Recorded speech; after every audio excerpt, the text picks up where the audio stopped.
Liverpool secured a point against league leaders Arsenal when they came from 2 goals behind to get a draw against Arsenal and Anfield in a game that finished 2-2. In today's video, we'll discuss the 5 major talking points from the game, whilst also discussing why Liverpool have banked £105 million. Not only that, but we'll also go over all the latest Liverpool news from the last 24 hours. There is so much to cover in today's video.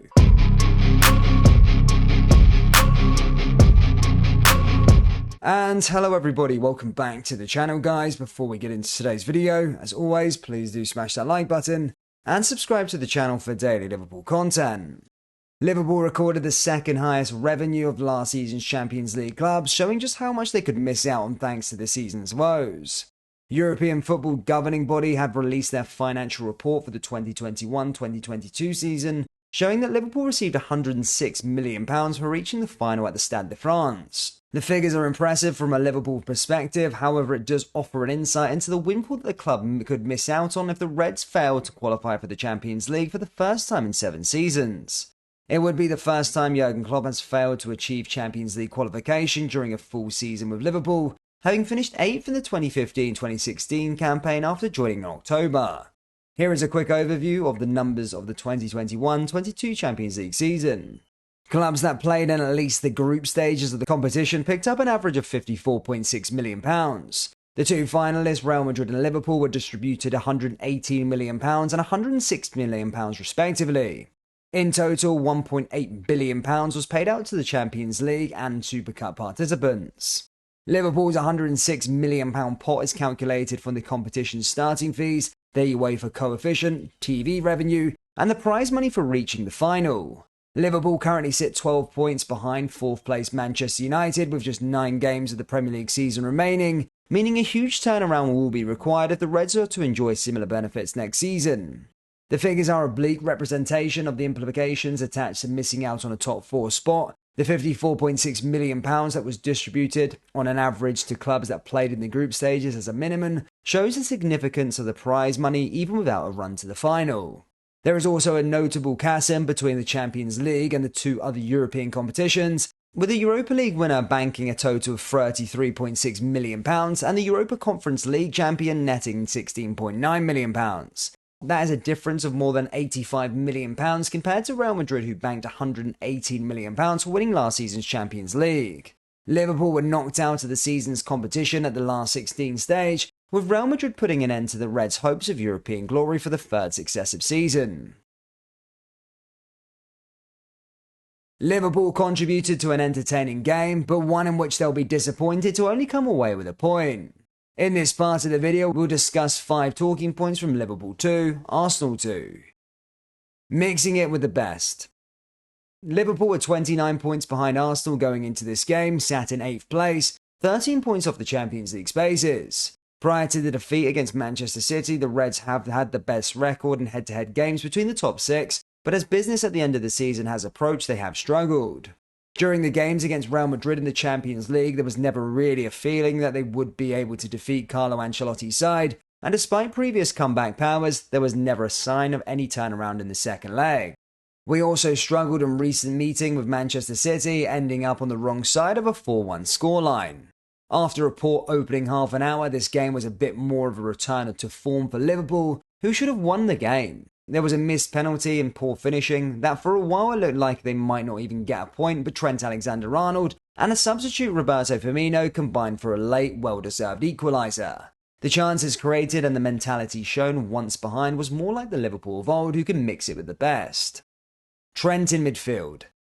Alexander-Arnold has occasionally been seen drifting into midfield during games, but it hasn't been as pronounced as this before.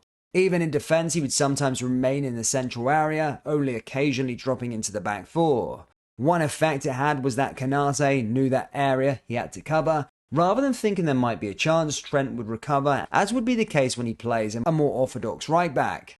At times, Trent's presence in the midfield did little more than give Arsenal another player that could easily bypass, but as the game went on, his role became increasingly useful. His passing ability into the midfield gave this team a slight different use for the attacking weapon, and was an extra player on hand to recover second balls. Jordan Henderson also improved as Trent did it, and it looked that this could be beneficial to both players going forward.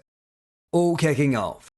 The temperature may have dropped thanks to swiftly cold winds inside Anfield, but the temperature on the pitch was raised following numerous clashes. A coming together between Alexander-Arnold and Granit Xhaka really lit the torch paper and lifted the atmosphere inside Anfield. It appeared to rattle the Arsenal players. Gabriel Jesus regularly found himself on the floor as Konate made his presence felt. There was plenty of gamemanship, breaking up the play, but overall added spice seemed to work in Liverpool's favour. Perhaps the most bizarre moment was Andy Robertson getting booked at half-time for protesting to the referee about being elbowed by the linesman. Thiago is back. Thiago made his return to the Liverpool side after having been out since early February. It goes without saying that the team have missed his quality in midfield and his guile in attacking areas. He was a very handy substitute to have in a game that was starting to lack control from both sides. He hadn't been on the pitch long before he played a neat pass with the outside of his boot into the path of Gakpo. The touch was instant and the extra safe option on the ball in the midfield was useful as Liverpool eked their way back into the game and with a better team in the second half. Top 4 chance.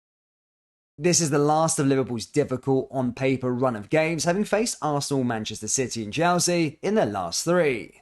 The only other member of the top 6 they have to play before the end of the season is Tottenham, and that could be an important as both battle for various European places. The rest of the games they would expect to win usually, but as has seen throughout the season, there have been no easy games for Liverpool anymore. If we can take the energy and mentality from the last hour of the Arsenal game into the remainder of the season, there's a chance we could collect enough points at least to worry the top 4 if not catch them. Having Thiago back and Luis Diaz from next week could be crucial. But there has been so many false dawns to Jurgen Klopp and his players this season, and we would have to say that top 4 looks unlikely right now. Divock Origi holds a special place in Liverpool hearts for legendary moments, but his legacy has not translated over to his new club. The Belgian joined AC Milan last summer upon the expiry of his contract at Liverpool, leaving as one of the most popular figures in the club's recent history. Historic goals in the games that included the 2019 Champions League final and semi-final comeback against Barcelona has cemented his name into Liverpool folklore. Unfortunately for Origi, he has yet to feel the same level of affection in Milan, with sections of his own support making the feelings heard after his latest performance against Empoli. The forward was replaced by Olivier Giroud with 20 minutes of his side's 0-0 draw with Empoli, with Football Italia noting that he left the field to choruses of boos and jeers by sections of the San Siro crowd. The 27-year-old managed just 2 goals in Serie A this season, and a series of missed chances and goalless draw prompted many of the home fans to lose their patience. Origi touched the ball just 24 times in 69 minutes, and fans online were equally damning in their response, with one supporter questioning what exactly he does. Milan find themselves 22 points behind league leaders Napoli, who are closing on their 3rd Serie A title. Origi's current deal runs into the summer of 2026, although a difficult first season in Italy currently indicates that a move may come earlier than planned. Still only 27, the former Liverpool hero will be hoping for his career to ignite sooner rather than later, given that he still has plenty of miles left in the tank. Liverpool fans, what did you make of our performance against Arsenal? And do you think we have enough to get top 4? Let me know your thoughts down there in the comment section below. That brings us to the end of today's video. Please do smash that like button and subscribe to the channel for daily Liverpool content. Remember, we're currently having a sale on all our Liverpool t-shirts. Do shop the collection by going to copyclothing.com or going down into the link in the description. Thank you, and I'll see you all next time. Take care. Peace.